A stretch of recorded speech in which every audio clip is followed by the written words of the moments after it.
Welcome to कलयुग। आज हम बात करेंगे हमारी न्यू एजुकेशन पॉलिसी के बारे में। पिछले 34 साल से चले आ रहे हमारे एजुकेशन सिस्टम में भारत सरकार ने कुछ बदलाव करने की योजना बनाई है।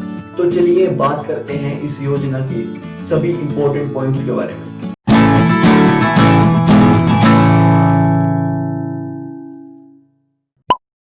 मानव संसाधन मंत्रालय यानी MHRD मिनिस्ट्री का नाम बदलकर शिक्षा मंत्रालय यानी एजुकेशन मिनिस्ट्री कर दिया है।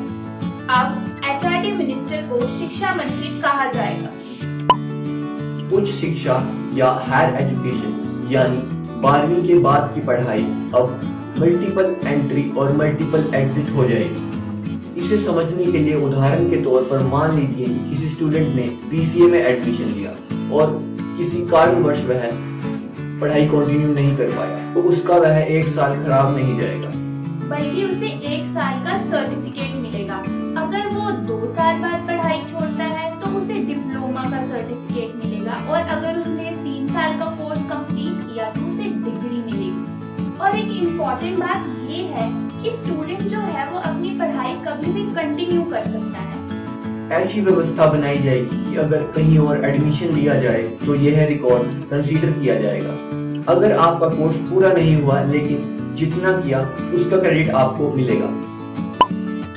अब BA, BSc जैसे ग्रेजुएशन कोर्सेज 3 साल के होते हैं, लेकिन न्यू पॉलिसी के अकॉर्डिंग ऐसे विकल्प मिले जाएंगे कि अगर कोई स्टूडेंट नौकरी के लिहाज से पढ़ रहा है तो उसे 3 साल की ग्रेजुएशन करनी होगी, और जो आगे जाकर रिसर्च फील्ड में काम करना चाहता है उसके लिए 4 साल की ग्रेजुएशन होगी। फिर 1 साल की पोस्ट ग्रेजुएशन, 4 साल की PhD और MPhil की कोई जरूरत नहीं होगी। मल्टी डिसिप्लिनरी एजुकेशन होगी, मतलब कोई भी स्ट्रीम नहीं होगी, स्टूडेंट अपने मन चाहे सब्जेक्ट चुन सकता है। यानी आप केमिस्ट्री में ग्रेजुएशन कर रहे हैं लेकिन आपका इंटरेस्ट पॉलिटिकल साइंस या फिर हिस्ट्री में है तो आप उसे भी पढ़ सकते हैं। कॉलेजेस में ग्रेडिंग ऑटोनॉमी होगी, जैसे एक यूनिवर्सिटी से एफिलिएटेड के ही कॉलेज होते हैं जिनकी परीक्षा यूनिवर्सिटी कंडक्ट करवाती है, लेकिन अब कॉलेजेस भी परीक्षा कंडक्ट करवा सकते हैं। उच्च शिक्षा के लिए अब एक सिंगल रेगुलेटरी बनाई जाएगी। अभी कई संस्थाएं हैं, UGC अलग है, AICTE अलग है। ऐसी कई संस्थाएं हैं जो हायर एजुकेशन के लिए रूल्स बनाती हैं, लेकिन अब इन सब को जोड़कर एक ही रेगुलेटरी बनाई जाएगी। सभी कॉलेजेस का स्टैंडर्ड एक बराबर होगा, जैसे सेंट्रल यूनिवर्सिटी, डीम्ड यूनिवर्सिटी या फिर स्टेट यूनिवर्सिटीज, सब एक बराबर तरीके से पढ़ाएंगे। प्राइवेट कॉलेजेस के लिए फी लिमिट होगी, जिससे ज्यादा वह उस कोर्स के लिए नहीं ले सकते। IITs इंस्टीट्यूट्स के अंदर आर्ट्स बैकग्राउंड कोर्सेज को भी इंक्लूड किया जाएगा। अब बात करते हैं नर्सरी से लेके 12वीं तक की शिक्षा की, यानी प्राइमरी एजुकेशन से लेके हायर सीनियर सेकेंडरी एजुकेशन तक। अब हमारा एजुकेशन सिस्टम 10+2 है, यानी 10वीं तक सारे सब्जेक्ट्स और 11वीं में हमें स्ट्रीम तय करनी होती है। नए सिस्टम को 5+3+3+4 बनाया गया है।